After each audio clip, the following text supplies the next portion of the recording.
Oh, there we go. Perfect. Okay. All right. So I got back very late last night, so I'm just going to repeat myself for you guys that are here in the classroom. I got back very late last night, so I intended to go through and make a little slide deck to go through the state transition matrix and that, because I didn't think I was very clear last time when I was talking about that. So we'll go back and review that later, but for right now, this is going to be just as useful. We're going to go through Lecture 2, or Orbital Mechanics Review. So, again, the notes are going to be posted online. I'll provide this PowerPoint to you. They're going to be posted on my website, so you guys will have access to them. And what we're going to cover today is state estimation, or essentially what we're going to go back through that one. Or excuse me, sorry. What we reviewed last time was state estimation, essentially what orbit determination actually is, the state transition matrix, and linearization of the problem in order to actually find a good solution. So remember that Newton-Raphson solver, which you guys need to submit to me on Monday. Obviously, that date is wrong. Your problem is due on Monday. And we're going to go through a quick review at the beginning of what we just covered last time. And then if you have any questions, do not post them to the lecture page, post them to the YouTube page. So real quick, we're going to review the problem so that you guys have a better understanding of what I'm asking you. And then we're going to start into the two-body problem. And then we're going to look at our orbital elements and our position and velocity. And then we're going to go to perturbing accelerations, so essentially changing out our two-body model into a more complicated model, or something that's more representative of the real world. So as you can see, this is the problem that we looked at last time. We have our nominal trajectory of our real and our true and our estimated trajectory.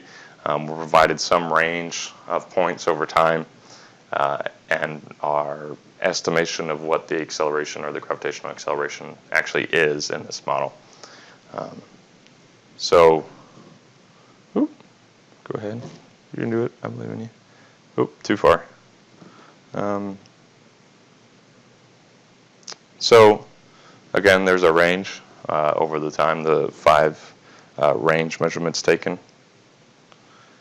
And here's what you should see once you've done the actual calculated range from the initial state that you were given, right? So we're provided our initial state here.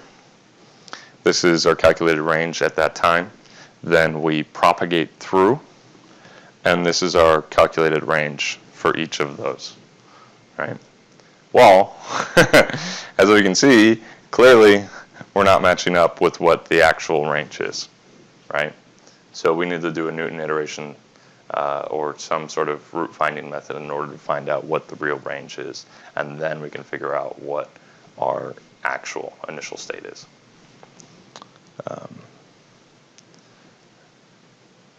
So moving on, now that we've covered the two-body problem, now that we've covered, well, that was a two-body problem, but now that we've just in a 2D frame of reference. So now that we've covered that, we're going to move on to the gravitational force and the beginning of orbital mechanics. So everything comes out of Newton's law of universal gravitation, and then later on we'll add some perturbing accelerations to this, but right now this is essentially two-body. We have the gravitational constant, we have the mass of our smaller body, the mass of the big body, so big M, and then essentially how far away it is, right? And that force is directly related to the inverse of the square of the distance, so our r squared on the bottom. And then we have, as you can see, this. What does this end up being, right? We have our vector divided by our magnitude of the vector. What is that? If you have a vector and you divide it by the magnitude of the vector, what is that? It's our unit vector, right? Yeah. Okay. So it's essentially pointing to where the big body is, where the pole is, the majority of the pole, in this case, right? So here are our assumptions with that. We're assuming that we have 2-point masses. So while the mass matters, it's still just a point. The gravitational force propagates instantaneously. We're ignoring relativistic effects at this point. And the only forces in this system are gravitational attractions at this point. Am I setting this up well that we're going to introduce other forces? So we have a gravitational constant there, Earth's estimated mass, and the gravitational parameter.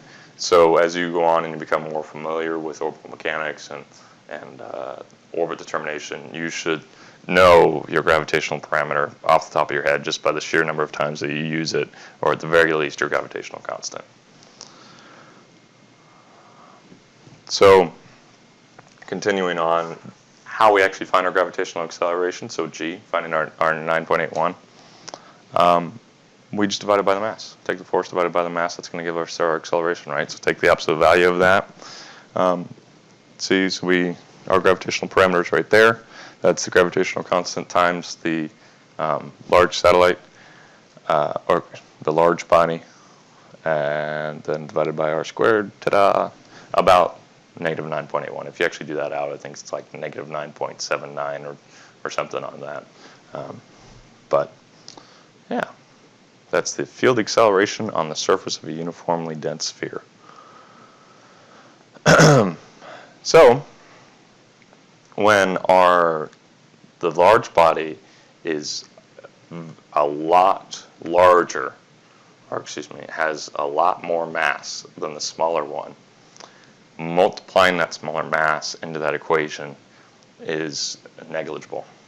So the approximation that we normally do is we take our gravitational parameter to just be gravitational constant times the large mass. We normally don't worry about adding the little mass to it because it's so insignificant that it doesn't matter.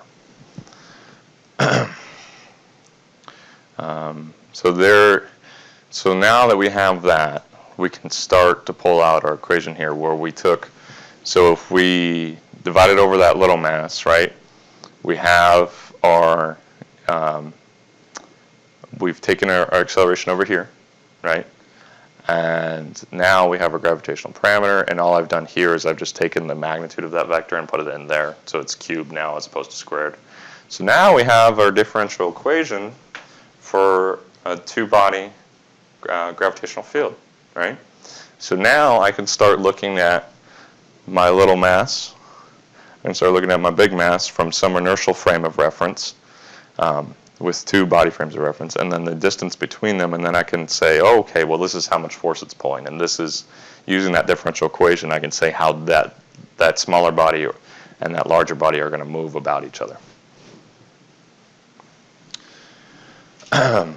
So that's the two-body problem, where we're just looking at some large mass and some little mass and how they move about each other, right? So then we have that differential equation that we can integrate in order to find out how they're actually moving. Well, what about a system of multiple bodies, right? There's not only one satellite orbiting the Earth, right?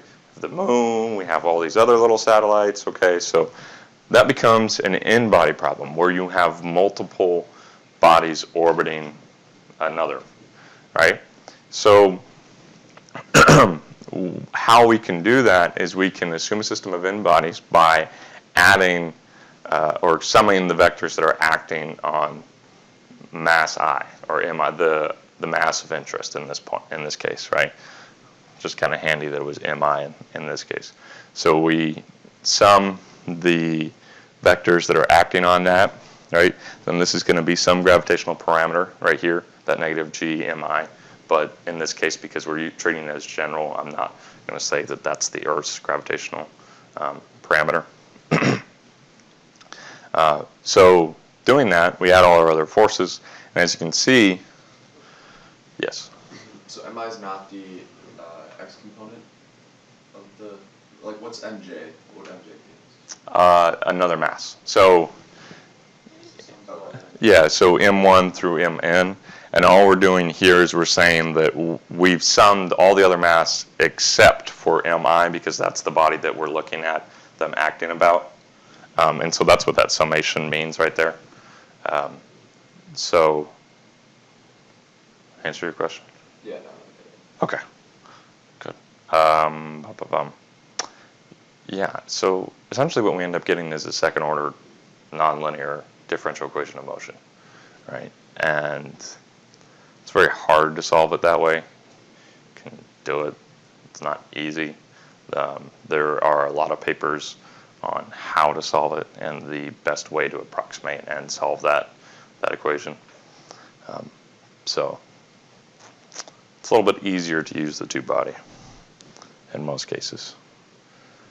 However,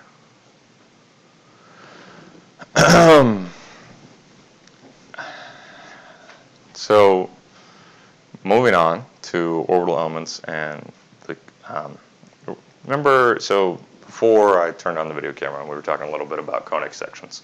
So if you have a cylinder and you were to draw a line around the inside of that cylinder, you'd either get a circle if you're flat in 2D, and as you start to rotate it, you're going to get an ellipse. You're eventually going to get a parabola, and then you're going to get a hyperbolic curve, right? Well, that's where we're going with this. We're going to look at the conic sections, and we're going to develop that a little bit in the case of looking at what we just did with our two-body gravitational force and how that applies to those conic sections. So any object moving under the influence of a conservative force is exchanging kinetic energy for potential energy, right? So in that gravitational field, as we're moving about, we're exchanging our kinetic energy for our potential energy. So as we come to our perigee, right, we're going to be moving very fast, and we're going to have because we're being pulled a lot more, and as we go to our apogee, we're going to slow down and have a lot more potential because we're farther away from the pole, right? Well, the nice thing about conic sections, our specific mechanical energy is going to be constant for each orbit. So this is actually a parameter that we can use to develop and look at different orbits. And in this case, that's simply our velocity squared divided by 2 minus the gravitational parameter over r. So this is our specific mechanical energy, and so you remember specific means, basically taking out the mass, right? If we're using the mass, this would be a capital E that I would be using in that case. The other nice thing about conic sections is that our specific angular momentum is also constant, and we can get our angular momentum simply by r cross v. So our angular momentum in circular and elliptical orbits is actually going to point out of the plane of our orbit. So if we have an orbit that, assume my hand is in the plane of the orbit for a minute, our specific angular momentum is going to be orthogonal to that plane. I'm going to shoot straight out of it. And that's because our position and velocity only act in that orbital plane, and so when we cross them, right, we cross product, we get the orthogonal, and so it shoots out of the plane. And then you can also have your flight path angle and your zenith angle, but I haven't used those a whole lot, so I'm just going to say they're there, and ta-da, and if you ever need them, you have a resource to go look at them. So, like I said before, conic sections, as you can see from this example, I believe I have a reference in the notes for the slide if you want to, I think it's from, well, it's in the reference, so go look it up later. But as you can see, in that 2D plane, we have a circle, we rotate it a little bit more, we get an ellipse, we rotate it a little bit more, we get a parabola, and then finally we get a hyperbola, right? So as you can tell, our parabola and our hyperbola are going to be exit orbits, and our ellipse and our circle are orbiting about some point. So how do we define that in mathematical terms, as opposed to just waving our hands and say, look at the geometry? Eccentricity. Our eccentricity is going to tell us whether the orbit is circular, elliptical, parabolic, a parabola, or a hyperbolic orbit. And in the case of a circle, it's going to be 0, parabola, it's going to be 1, and a hyperbola, it's going to be greater than 1, right? So in between 0 and 1, which is the most often case because no orbit is ever exactly circular, we're going to have an elliptical orbit, and that's where we're going to spend most of our time with our eccentricity. So for polar coordinates, looking at it in you can determine your semilattice rectum, which is actually a nice little tool to relate the the semi-major axis to the eccentricity. And so our semi-lattice rectum, right, so our semi-major axis times 1 minus e squared. And so our semi-major axis for you guys is an ellipse, right? And so if I take my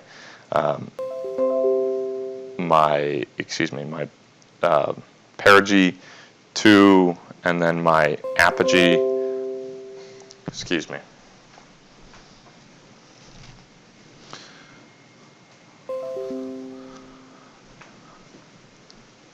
If I take my perigee and then my apogee, add them, divide them by 2, then I'm going to get my semi-major axis, right?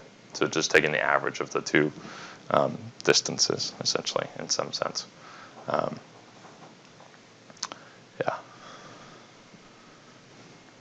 Right, and then our angular momentum shows up here as well. We can also use that for our semi-lattice rectum, right? Makes it real nice to relate to all of them. What do you use this semi-lattice rectum for? Normally I just use it to relate these components, like I'll switch it out. And we're going to see later on when we need to find another element of the orbital system that typically is just used to relate all of those. So it's just a handy little tool to keep in your back pocket for, like if, let's say I know the specific angular momentum, and you're always going to know the, the gravitational parameter, well, then I have some value to go out and determine my semi-major axis and my eccentricity. Obviously, I'm going to need one of the two.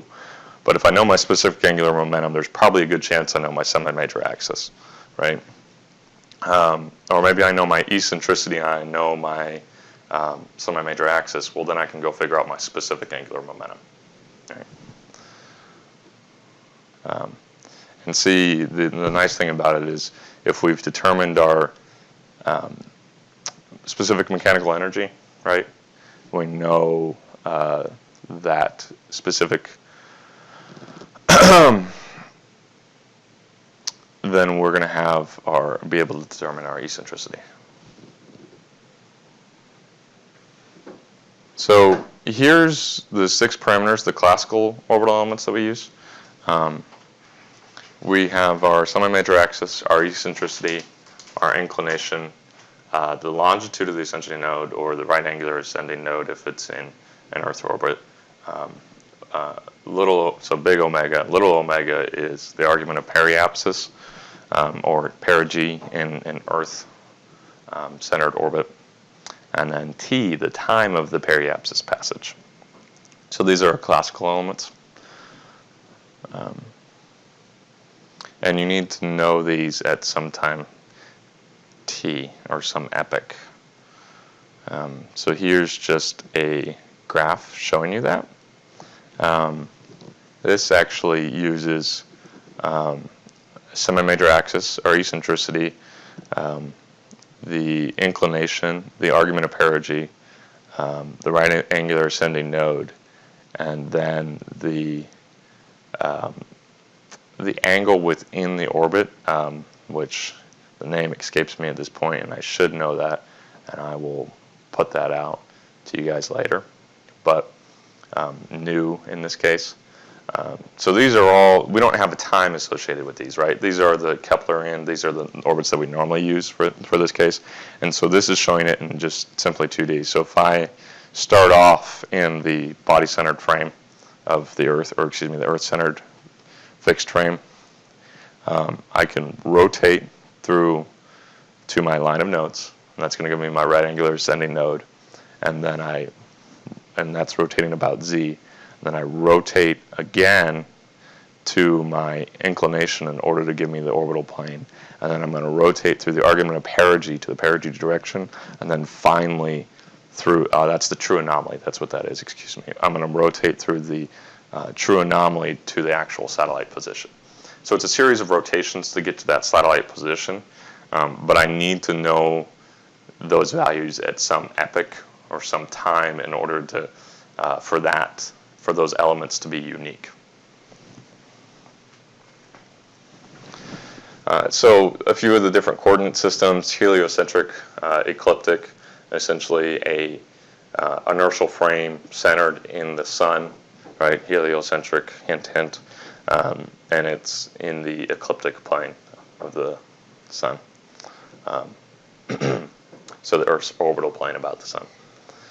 Geocentric, equatorial, so centered on the Earth, obviously, and then using that equatorial plane as our primary plane, or our fundamental plane.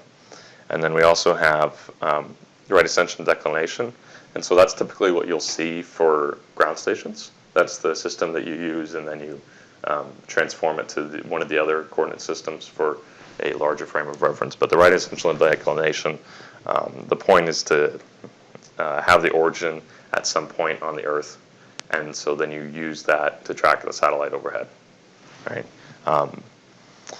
Astronomers will use this, and they'll use the origin at the center of the Earth, and so then our fundamental plane is the equatorial plane fixed to some celestial sphere. So the way that you think about the celestial sphere is imagine that there was a sphere around the Earth and all the stars were on that sphere, right? And so by using right ascension declination, you can point to any one of those on the sphere, right? And then finally, topocentric horizon coordinate system, and so that's another one for our ground stations, essentially, is finding where the satellite's passing overhead from some particular ground station. And in that case, X is going to point south, Y is going to point east, and Z is going to point directly up or in the zenith direction from your location. So we've kind of covered the two-body problem, where it's just gravity pulling on it, and we've kind of covered how to find where the satellite might be at some epoch, right, at some time. Well, what happens when we start to go to the real world and we have other perturbing accelerations? We may have drag in a low Earth orbit. We may have solar radiation pushing on our satellite.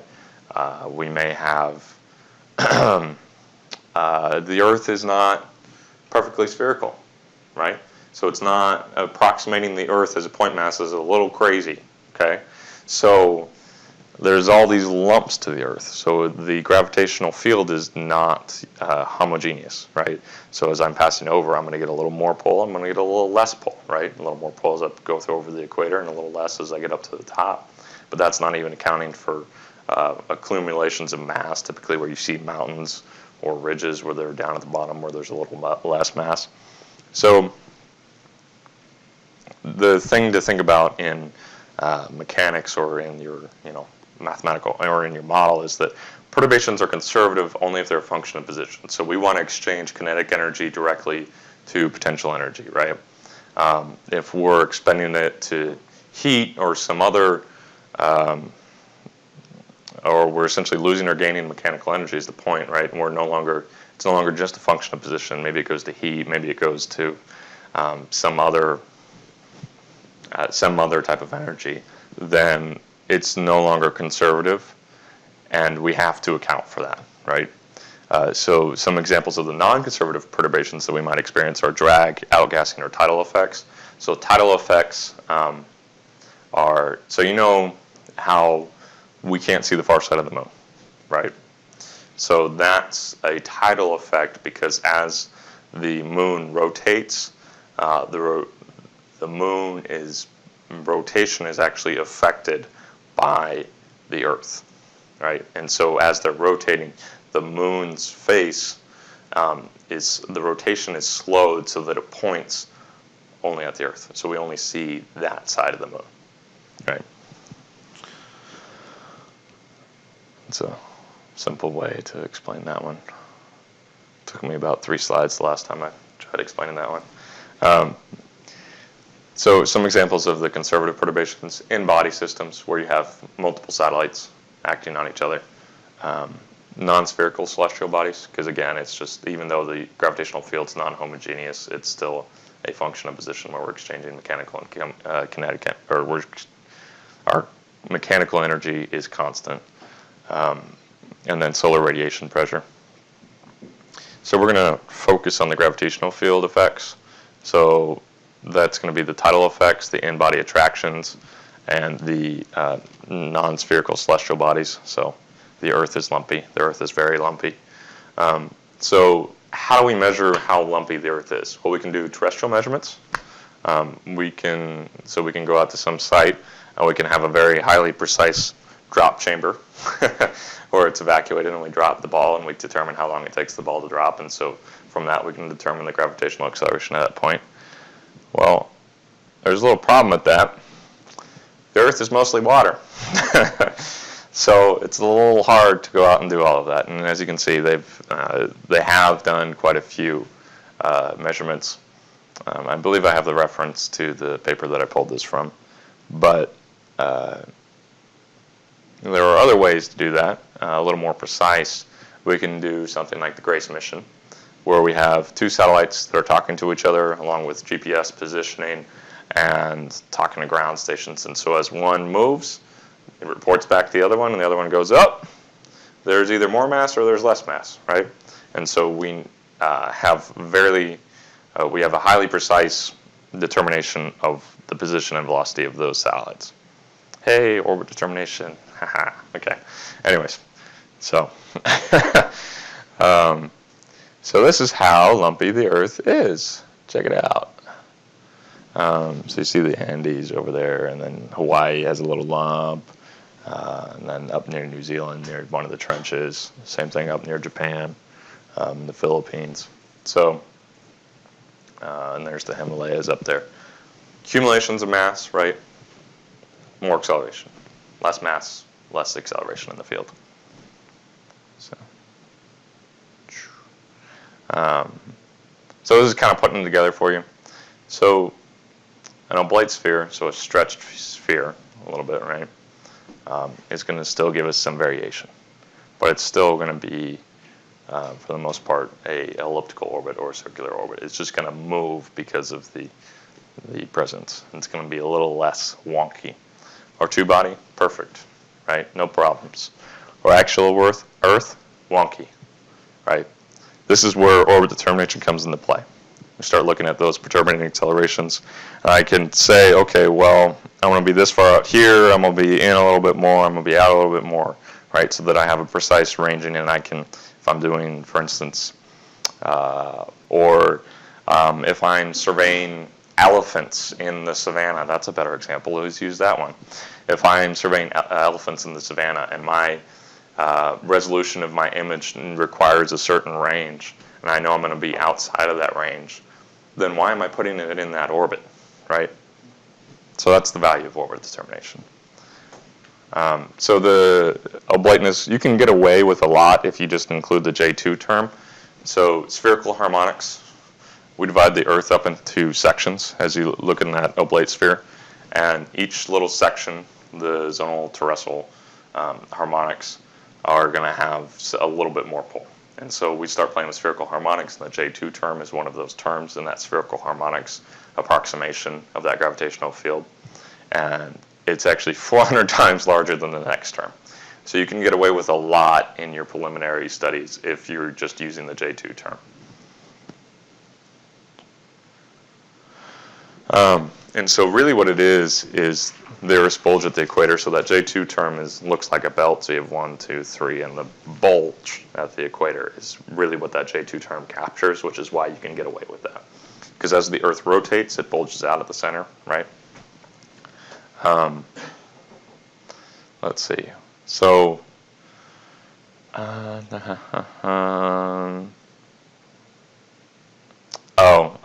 this is just saying that as a satellite is orbiting about the Earth, because of that pull, an eastbound satellite is going to go west over time, and a westbound satellite is going to go east over time. And what that looks like is it's just changing our line of nodes. So that right angular ascension is going to change. And then that's actually an approximation that we can do for a mean solar day for how that's going to change. And then our argument of perigee, so the perigee is actually going to change as well. And so that's our circular motion of perigee. And that's another approximation that we can use for how that's going to change over time based on the J2 term. So, I don't know if I worked through this, so let me click through this real quick. Nope, I didn't work through that. So next time we're going to go through a practice problem. It gives you a method of approximating where a satellite actually is from a ground station. And we're going to use that topocentric frame and that right angular ascension, or excuse me, the ascension and declination. So next time we'll go through that. For right now, do you guys have any questions at this point? No? Okay, good deal. Good deal.